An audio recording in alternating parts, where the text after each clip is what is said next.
Okay, so the next part of this video today is we're going to go over how personally I approach um, the rest of my uh, songwriting, not only in notebooks and on paper with a pen and pencil, uh, on spreadsheets. And I believe the original spreadsheet is Excel. However, there are plenty of other variants and variations of the spreadsheet tool, such as Google Sheets. And if you don't like Google Sheets, there's OpenOffice.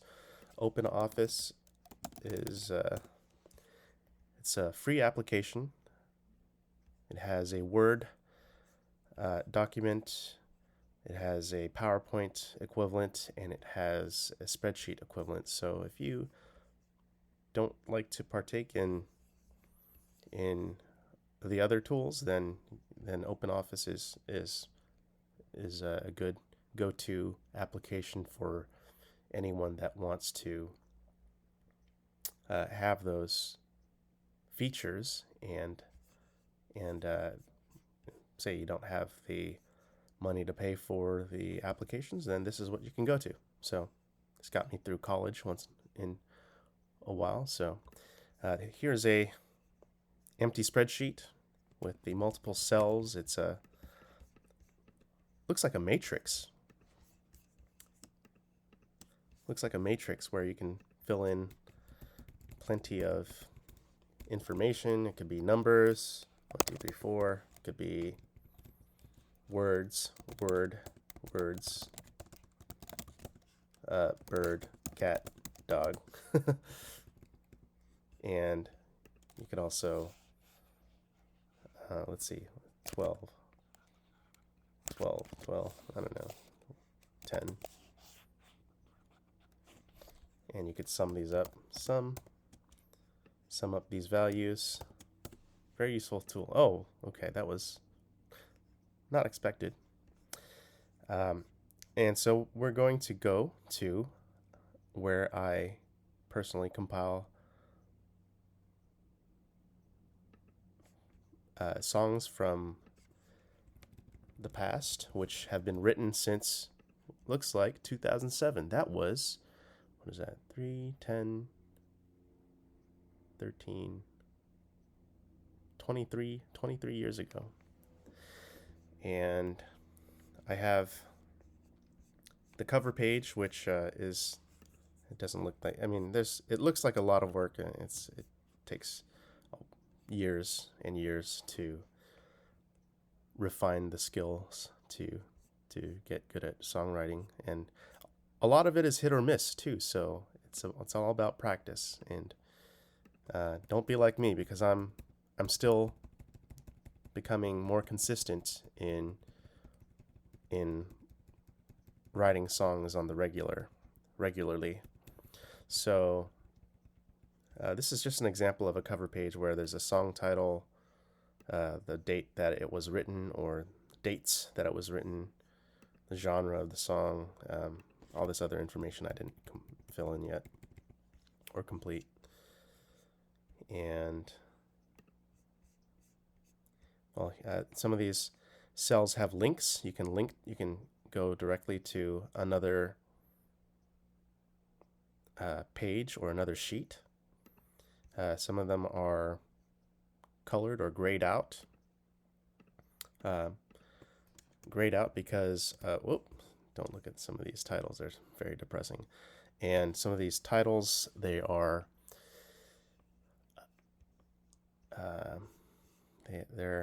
highlighted with different colors to denote different moods or feelings to me, and I can explain that in a different sheet. So here's one of the first songs I ever wrote. It's titled "Dance with You," and so I have one column for the section of the song.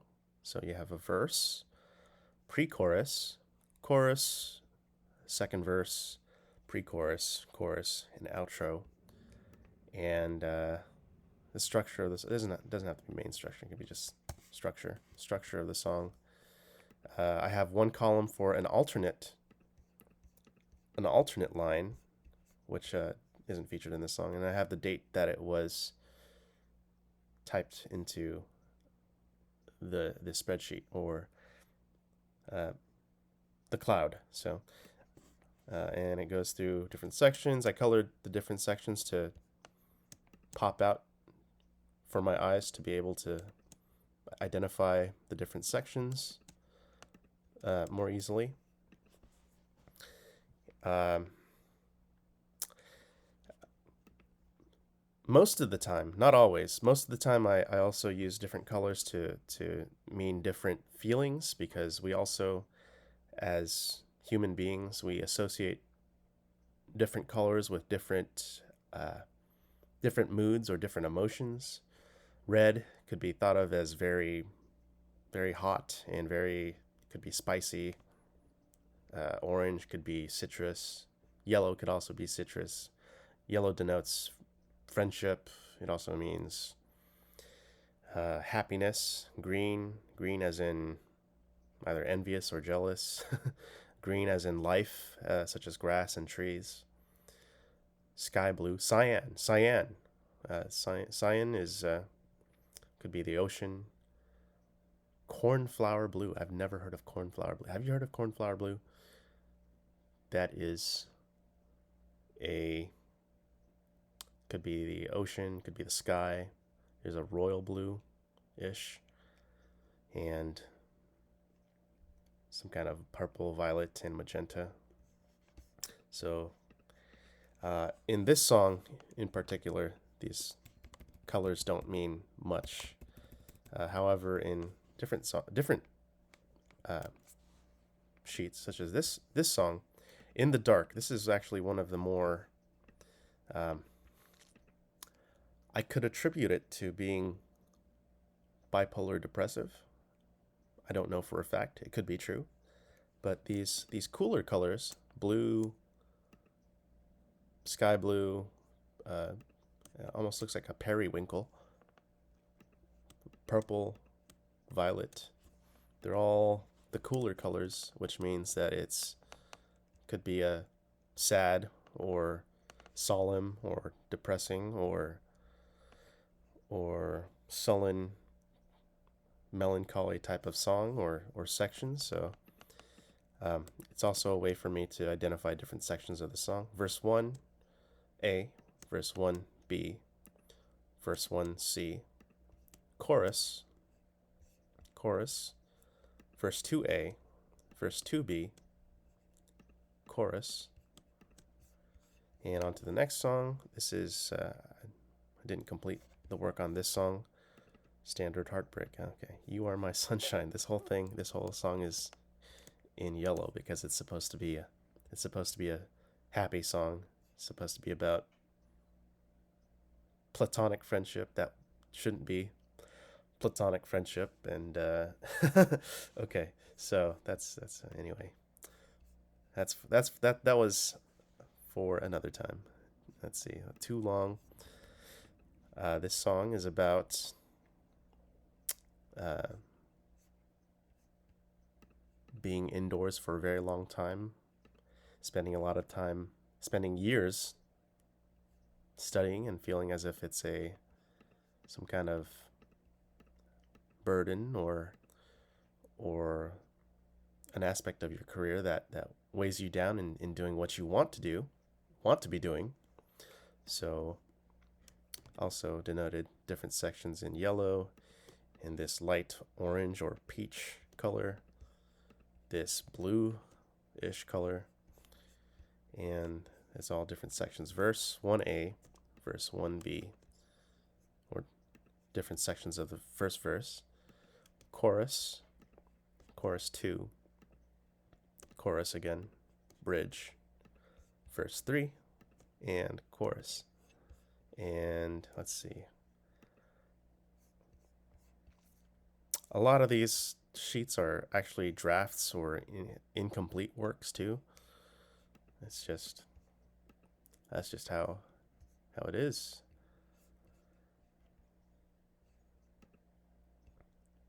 This is a very colorful, too colorful, A lot of contrasting colors.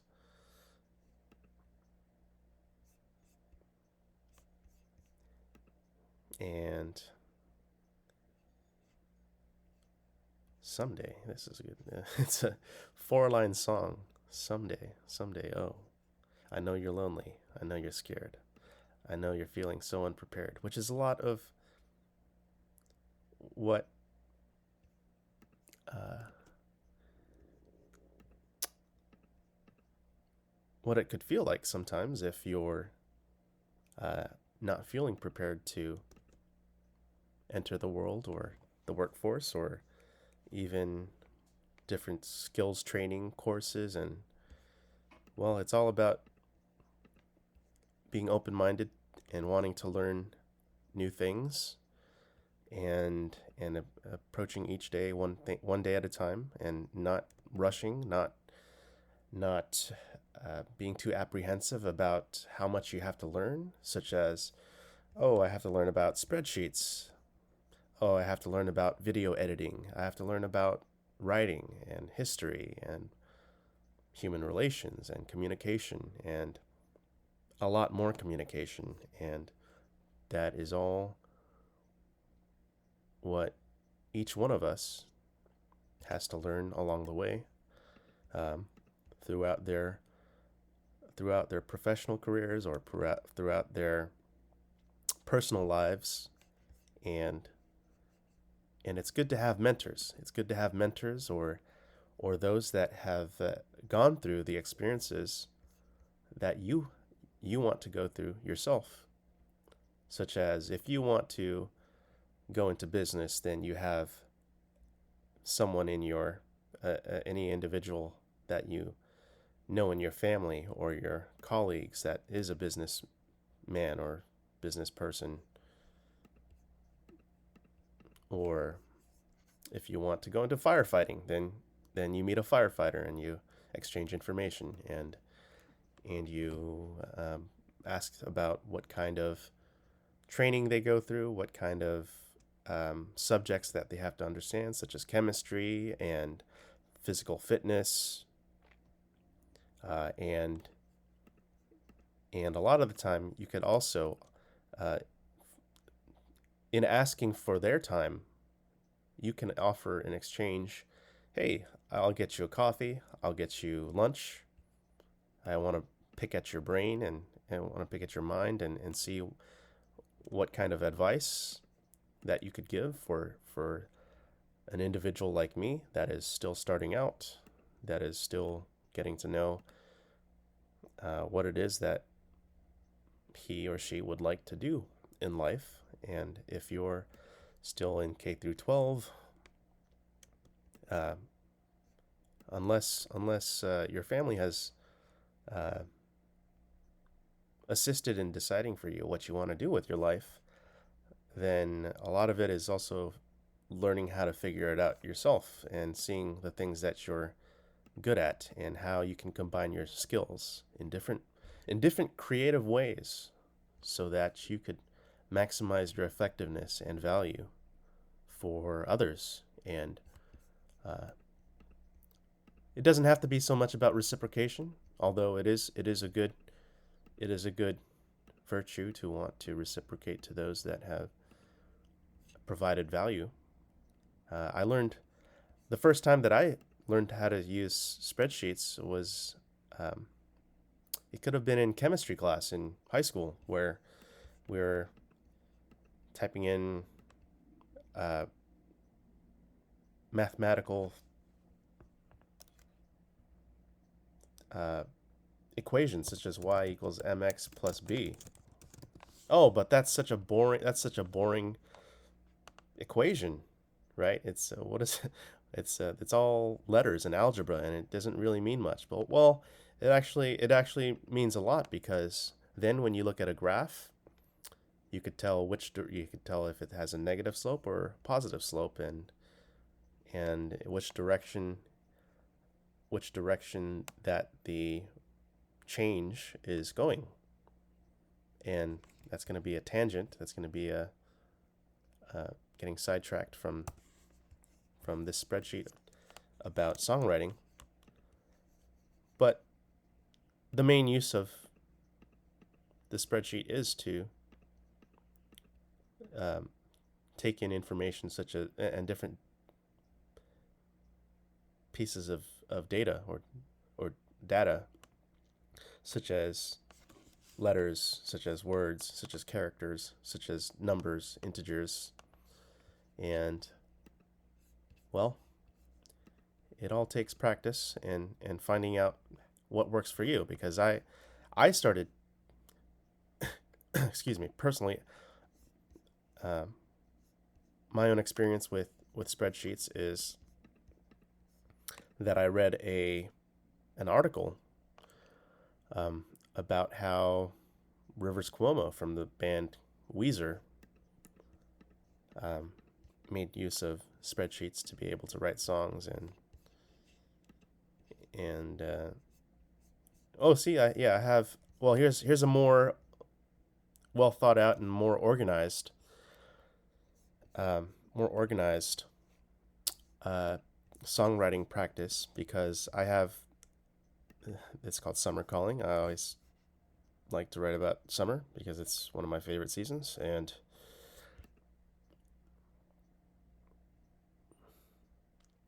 you could see the structure, the section of the song. You could see uh, alternate words that could denote different feelings for the song. You also have different rhymes: all, crawl, doll, wall, free fall, dawn, calm, stop. Different vowel sounds: bend, friend, mend, send, tend, trend, weekend, flow, grow, low. And this is actually, I'm glad this one is more complete than the other sheets. This one's good. Back in September. This one's green. So I'd think about the forest or greenery.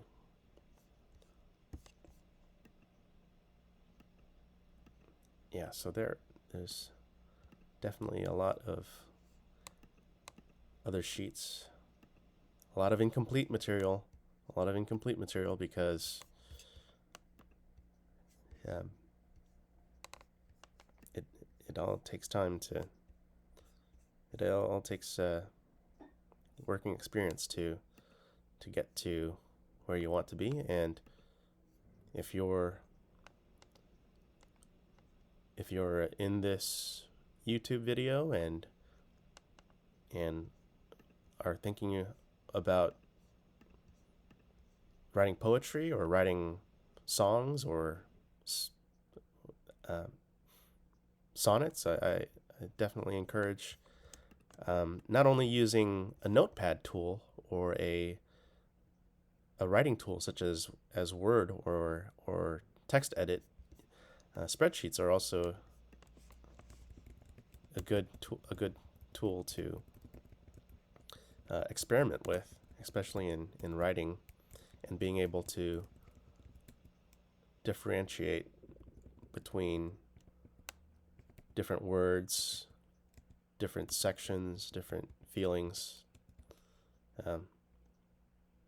because innately music is a feeling oriented activity.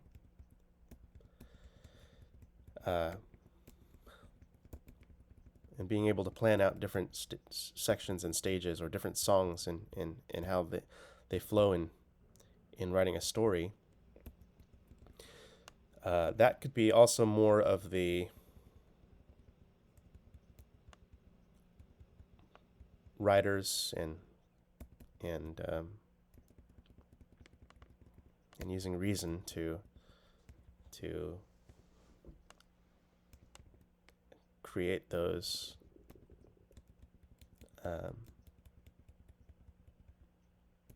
stories and plots and what have you. So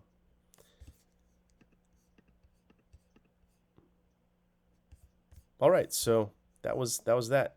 You could use Google Spreadsheets or Microsoft Excel, and if you don't want to use those applications, then Open Office. It's a open source. Open source meaning it is